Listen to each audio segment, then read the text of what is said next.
So 1, topic selection.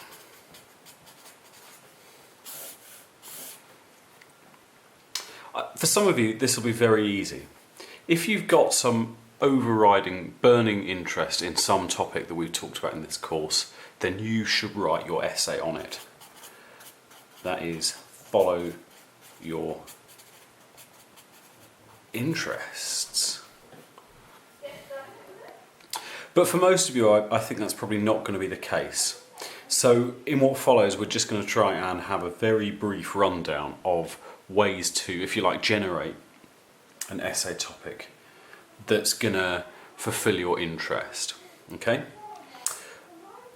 What I want you to think about first is how you're going to balance your essay, or how you're going to bias your essay, if you like.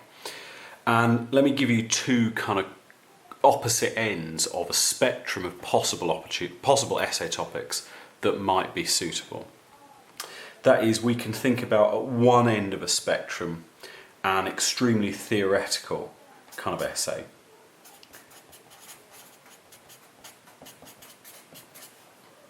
And at the other end of this sort of spectrum, an extremely kind of practical, case-based kind of essay.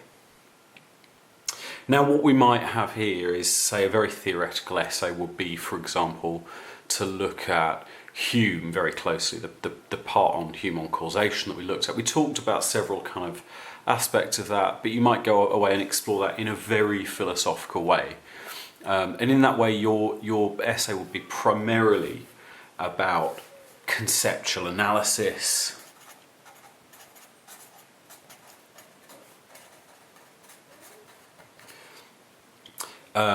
it would be largely engaging with philosophical literature,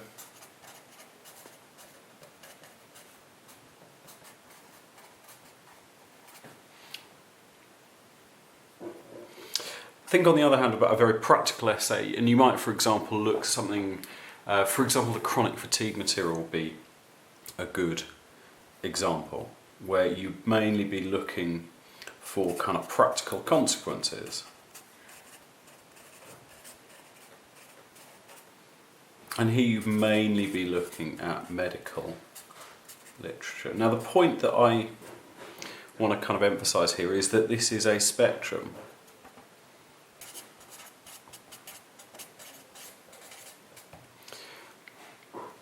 And that most essays will lie somewhere in the middle.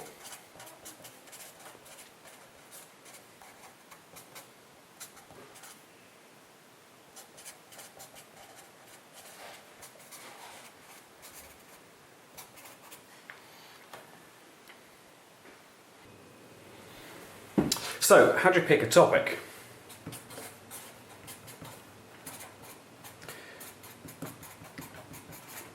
Well, my top advice is look at the lectures and readings.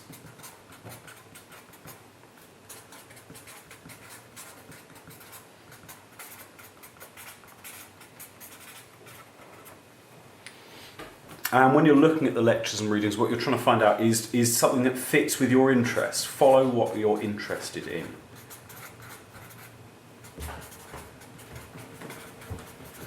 Now, it might be that this doesn't necessarily suggest a particularly brilliant essay to you immediately, but if that's the case, I wouldn't panic. I think actually it's quite easy to generate an essay topic based on just a few kind of ideas about what it is that you're interested in. If we think back to that distinction that we drew between the kind of theoretical and the practical, what we can do is actually look through and try and find places that intersect well. So let's think about the theoretical and the practical. And actually, if you look through the Moodle page, you can find lots of nice examples of readings that fit these 2 different categories, right? So just running through from the start of the term, we have Kaplan, which is pretty theoretical. That's the Does Philosophy of Medicine Exist paper, yeah. We have the discovery ones, which are, well, particularly let's pick out Kuhn, but you could also have Hansen and a few others that we mentioned. Other kind of theoretical ones. You can have the definitions of disease literature, so Ereshefsky. I'm going to have to abbreviate him because otherwise he's going to ruin my table. Ereshefsky, 2009. And then you could have one of the causation ones, so this is maybe Hume, right? Now the point is that you can take these and you could write a fairly theoretical essay examining one of their arguments in some detail and suggesting, you know, a novel analysis maybe and some counter-arguments as we've talked about before. But I think for most of you what's going to be a better fit is to try and intersect one of these arguments with a pretty practical kind of paper. So let's again go through from the start of term and think about the kind of more practical readings that we had. The first one that we really get is someone like Burkitt, right? The discovery of Burkitt's lymphoma, Burkitt, 1983. What other kind of casey ones do we get? We get Lane, which is one of the additional readings, and that's about the discovery or invention of shyness syndromes, right? Other nice examples, we get the chronic fatigue, ME, example. Okay, so we haven't got a nice sort of external reading there, but we've got a topic guide that cites lots of stuff, so I think it'd be pretty easy for you to put together a nice practical kind of case there. Let me think, other examples. Oh, and then you could have Evans, that quite long review of causal concepts in medicine. Oh no, 1976, not 1776. Now I think you could basically intersect any of these together and write a nice essay about it. Let's actually start thinking about this like a grid.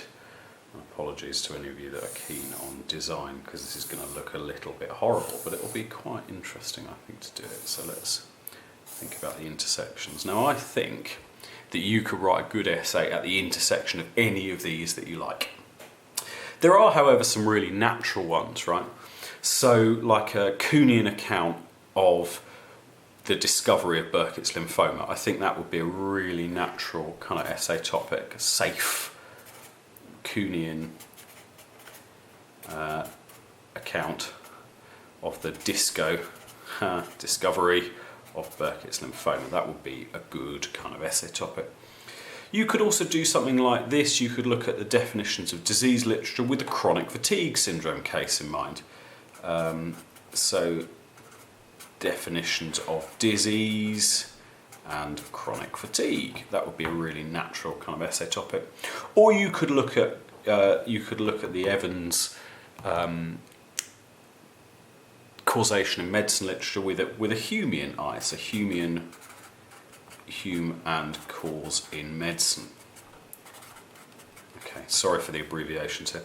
So I think those are some kind of natural ones. I think you could also write any other topic here, actually. So, for example, to pick one purely at random, Kaplan's argument is about definition. It is about what philosophy of medicine is, right? You could look at Lane's article, which looks at the work on. His argument is that shyness syndromes are invented to flog expensive and dangerous drugs. You could look at Lane's argument with a Kaplan. With Kaplan's argument about what philosophy of medicine is and what philosophy of medicine does in mind. So I think you could certainly write that one. You could write, say, let me think. Well, Hume and Burkitt would be another good one. You could see if you could give a Humean account of causation in Burkitt's lymphoma, right? That would work too. In fact, I think all of these will be more or less workable. The chances are, though, that not all of them will fit your interests. What I'd suggest doing is once you've got a short list of a couple of theoretical papers and a couple of practical cases off the reading list, to try this, to actually try and do a grid and see if you can come up with any interesting topics. Excellent. Once you've got this kind of interesting topic picked out, what you're going to need to start doing is to turn it into something that you can write a really good essay on.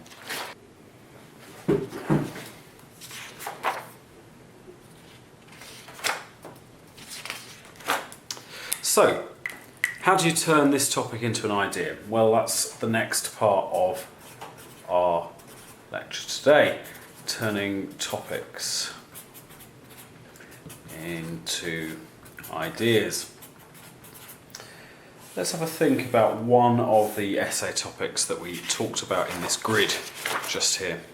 So we had a variety of more or less mixed practical and theoretical essays. Let's pick, just for the sake of example, this one, which is the Kuhnian account of the discovery of Burkitt's lymphoma. I think that's a nice broad example. So theme is a Kuhnian account of discovery of Burkitt's lymphoma, and pardon the abbreviations again. We've got a bit of work to do here though, because this kind of essay topic is very much too broad. You've got 4,000 words, which if you haven't written many of these things before will sound like an awful lot. Actually, I think it's almost frighteningly kind of small amount of space within which to work. What you need to do really is to try and turn this into something much more specific. And a good way to do this, and this is the point at which we start talking about the actual methods that you'll use to write your essay, is to go back and have a look at your core source material and see if you can identify what you think are the most important parts of it.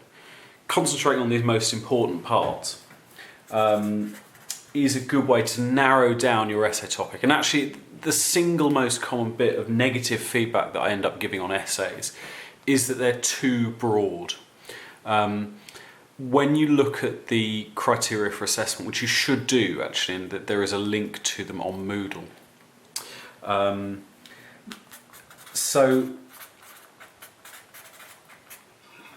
identify the most important bits, A, and B, prioritise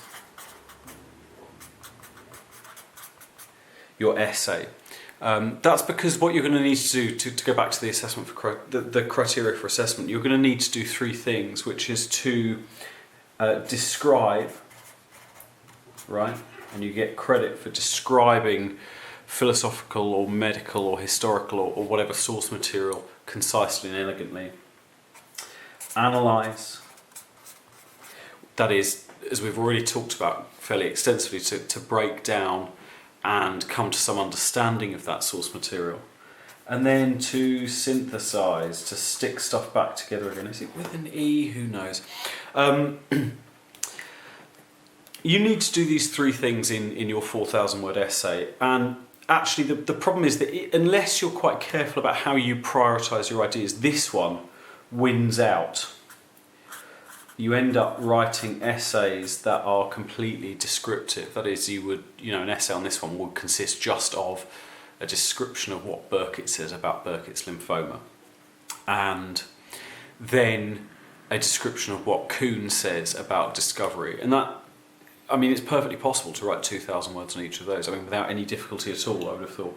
And it leaves you almost no space to do any of this nice stuff, the analysis and synthesis, which in this, a third year course, is what you really get much more credit for when you're writing essays. So the thing to do is to think about some themes that might jump out at you.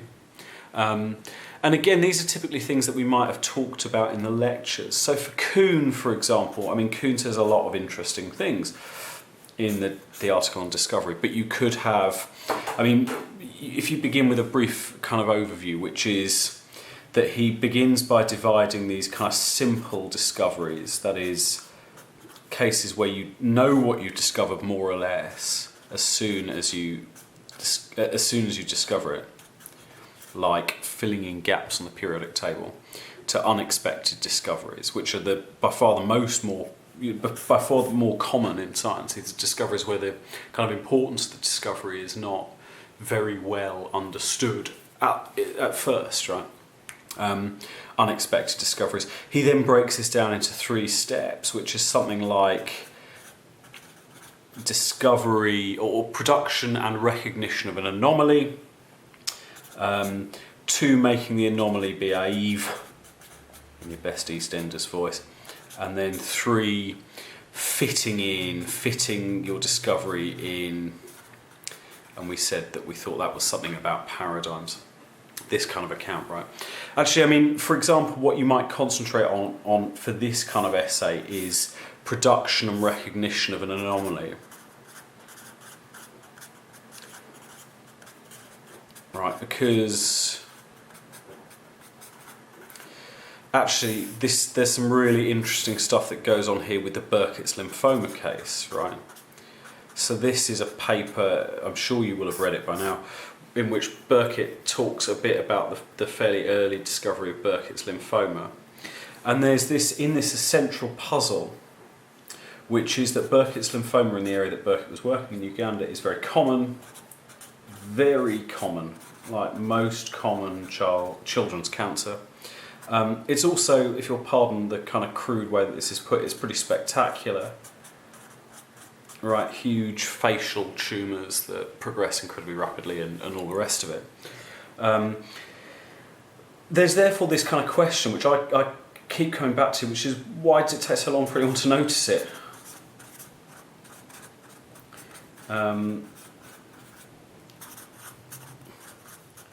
Before Burkitt, and there's loads of evidence suggests that people are kind of seeing and making note of patients with Burkitt's lymphoma, but aren't doing anything about it, or aren't at least realising this is part of some general syndrome that's worthy of investigation. That might be a good kind of pair of things to pick out, because actually this says some quite interesting things about the production and recognition sides of anomaly production that Kuhn points out. For example, in this thing, I think you need to sort of have hospital infrastructure in order to be able to recognise Burkitt's lymphoma as being a kind of anomaly, right? Because you need to have case reports, and I mean, Burkitt has lots of material to work with, right? Like pathology, libraries, and all sorts of stuff. So you might tell a story about kind of hospitals and production, and then there's this kind of rather mysterious thing where it's only really Burkitt that notices that these children have some kind of shared syndrome that's worth looking at. I mean, that's just one illustration. But really the way to do this, to try and refine or hone down a topic into some kind of idea or research question, and a research question is ideally what you want here,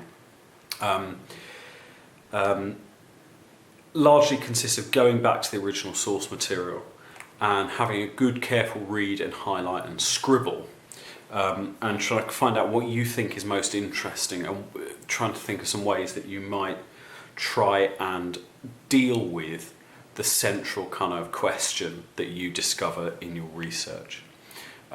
It's very hard, I think, for me to give more general advice than that, but I'm very happy to discuss this with you in person when I'm back at UCL.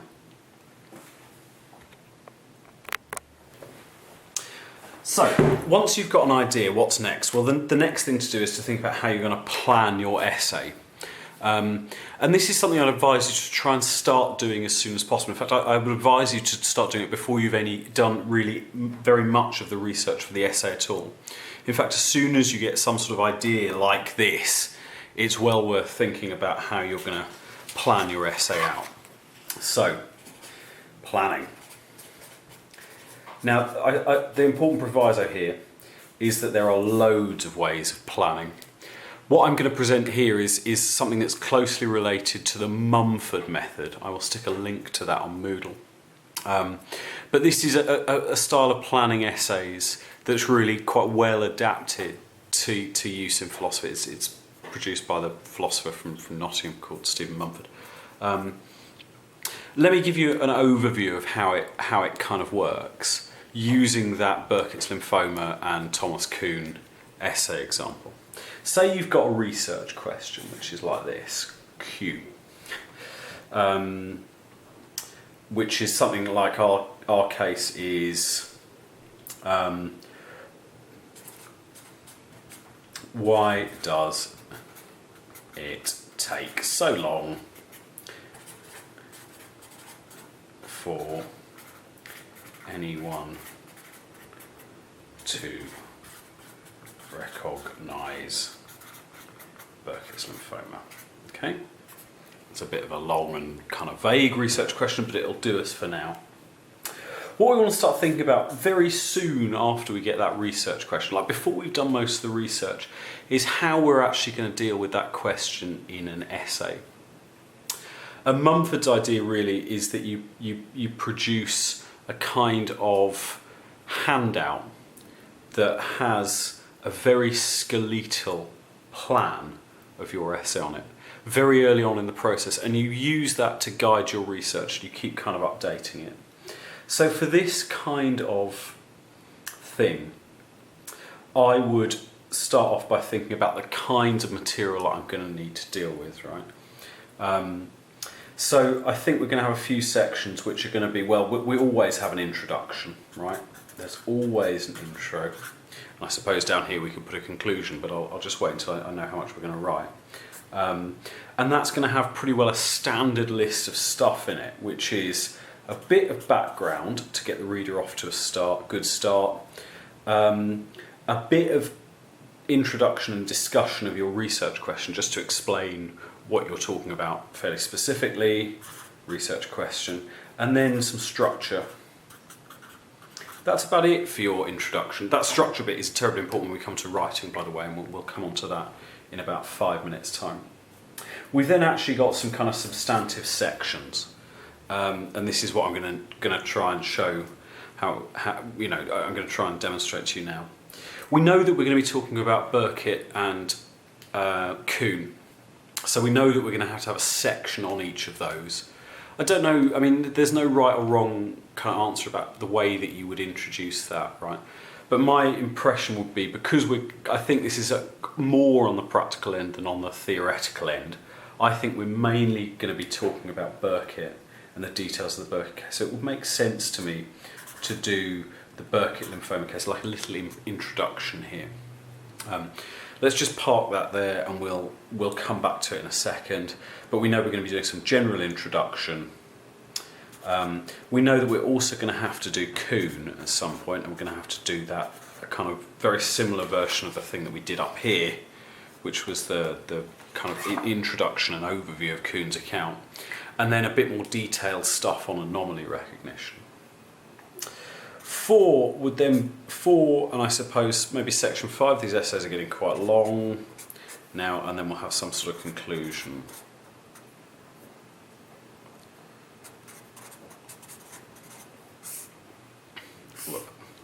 So, we know that we're going to have to think about, so more on anomaly recognition.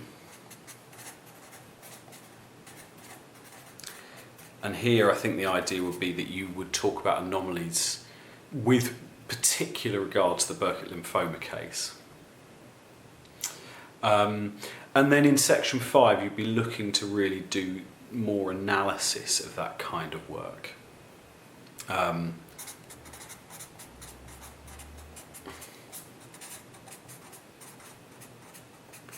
Now at this stage this is still looking very thin, basically because we haven't done any research yet. We know that we can fill in some bits here quite well, so we can do a descriptive bit on Kuhn very easily from having read the 1962. We'd also probably want some analysis criticism. And here, this is for your research. Who wrote on Kuhn, right? You're looking to see if there are philosophical... You will go away and look in the research literature to see if there are responses to Kuhn. Or you might bring some of your own, or you might bring in other areas of philosophy that you already know. That would be an example of how you begin fleshing out one of the sections. And you can see that, you know, this is going to start off with a question like, who wrote on Kuhn? Well, actually, that's an easy enough thing to go away. And we can go and look up on, say, Google Scholar, and we can go and find a couple of references that we might talk about, or that we might go and read, and we can go away and read them, and then we can find out what they say, and we can add notes here, and then maybe kind of restructure, rework this section based on what that research says, right?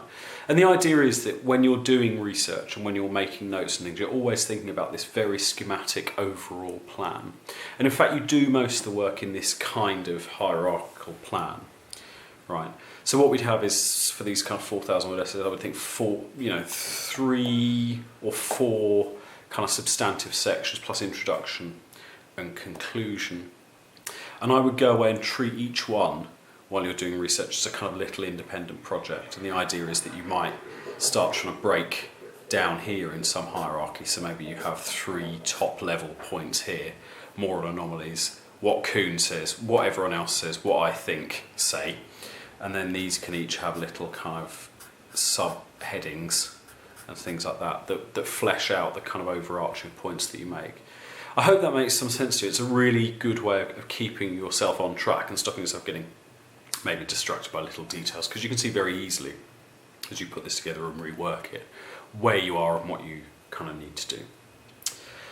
So a little bit more in introductions. There's a vital bit here which is the structure of the essay, and actually that's going to be a really interesting and important bit of what we're going to talk about next, which is how we go away and write these kind of things.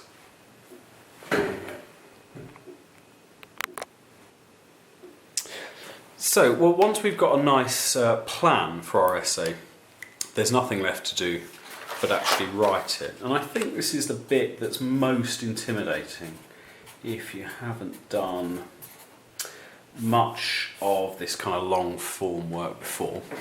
Actually, I think if you've got a good plan, it should be a fairly straightforward and satisfying activity.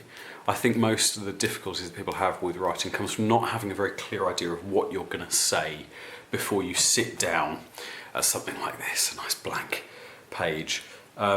If you don't know exactly what you're going to say and you have a sort of general idea, I think it's really terrifying, because you go around in circles and it's very hard going and all the rest of it. Actually, with some kind of detailed plan like this, you can see that if you have this kind of bullet point arrangement of a few hundred words, you can nearly go back and just turn this into sentences by way of producing your essay. Something else that I should mention, I suppose, is that when you're doing your research, a good thing to do is include particular quotes or include particular references directly in your plan, so that when you're actually sitting down to write, you've got nothing. You haven't got anything to do, and you're not going to get distracted by finding lots of having to find out lots of bits and pieces as you go. So this is more by way of giving you a few kind of key points or slogans or just very broad brush guidance, really. But in general, I've got a few top tips, which are, first of all, build from your plan. You need the plan to write from. I've never known anyone who could write well without having really quite a detailed plan to work from. You can't write off the top of your head. It never really works properly, I think. Second of all, you need to hold the reader's hand.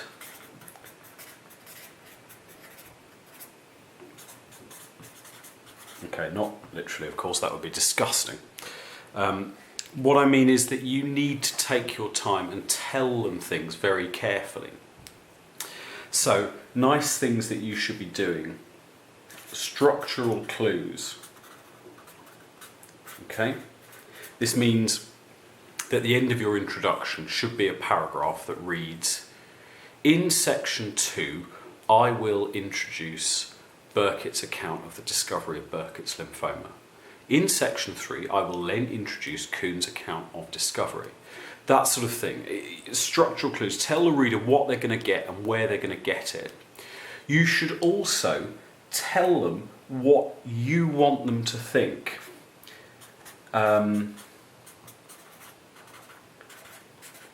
Right? So, this is a really common example. Say you've got some nice kind of bit of writing going along here, and then it breaks out into a nice and relevant quote, right? A classic example of not telling the reader what to think is when this sentence here, underneath the quote, doesn't tell me or tell the reader what you, the author, make of that quote. I know this, and it seems that when you're writing so heavy-handed, but actually that's about right. You're going to spend 20, 30, 40, 50 hours writing this stuff, right? You're going to spend really a lot of time becoming very well acquainted with it. Somebody who's reading this essay, on the other hand, will spend half an hour with it. They won't be as familiar with the material as you are. you're the expert, and you need to tell a person reading it what to think very directly. That's not to say you should patronise them, but you've got to tell them what you think, right? Third tip on that is clear and simple.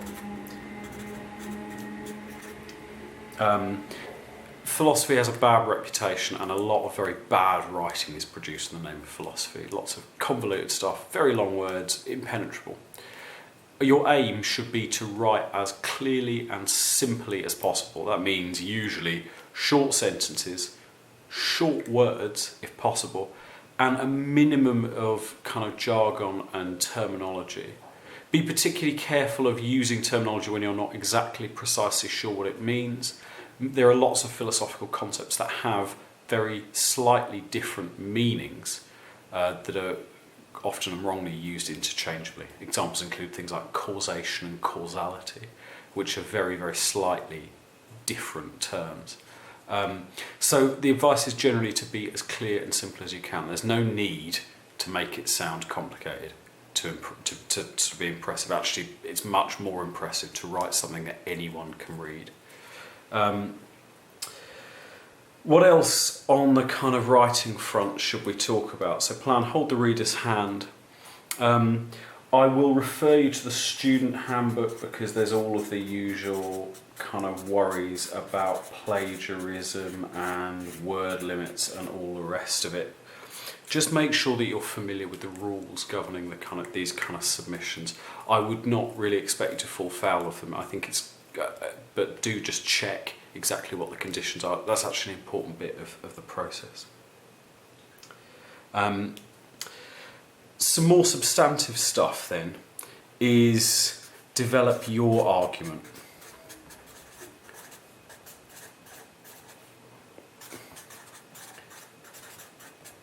Okay, what I'm interested in finding out from your essay is what do you think? And it's a very, very common thing to write on an essay, an otherwise good essay. This kind of thing, what do you think? I don't know what you think about this. What's your conclusion? Really make sure that you are saying what you want to say. And don't be afraid of being relatively kind of emphatic and direct about that. Yeah, there's no need to be kind of falsely neutral or even-handed. I'm interested to see what you think about this topic. Is there anything else to say about writing? Well, yes, obviously there's tons of stuff to say about writing. I mean, really the best way to get good at it is to do it a lot and to not beat yourself up too much about it, I suppose. It can be a slightly difficult process for a lot of people. Be reassured that in general the reader gets a more positive impression of a piece than the writer does. Again, because you're spending hours sweating bullets over every comma and quotation. And actually you can sometimes lose the sense of an effective overall impression. My final point is a very practical and boring one really, but it's distractions. Some people have a great difficulty in writing, I think because you need to sit down and do this at some length. So I would try, if you possibly can, to block out several hours or an afternoon or that sort of length of time, a few times in advance of the deadline to get this done. Very, very hard to squeeze writing in around other tasks, and the usual kind of stuff. When I write, and I hardly ever get time to write, particularly in term time. I find it very difficult to do it unless I've basically got the internet off and some music without vocals playing at a relatively low level and no one around and my phone off and ideally away from me. And really just sitting more or less like this with a notebook or with a computer with the internet off and a plan. And that's really the kind of ideal way, and it's surprising actually once you get into it how quickly you can get this stuff knocked out. Don't sweat it too much if you haven't got it completely written several days before the deadline, as long as you've got a plan. But I think if you're several days before the deadline and you don't have a plan or anything written, you should probably come and talk to me as soon as you can. So look, I think that's enough. That is enough trite advice for one afternoon. Good luck with it. Very happy to talk in person. Very good luck with the whole thing, and I look forward to reading them in a few weeks. Brilliant.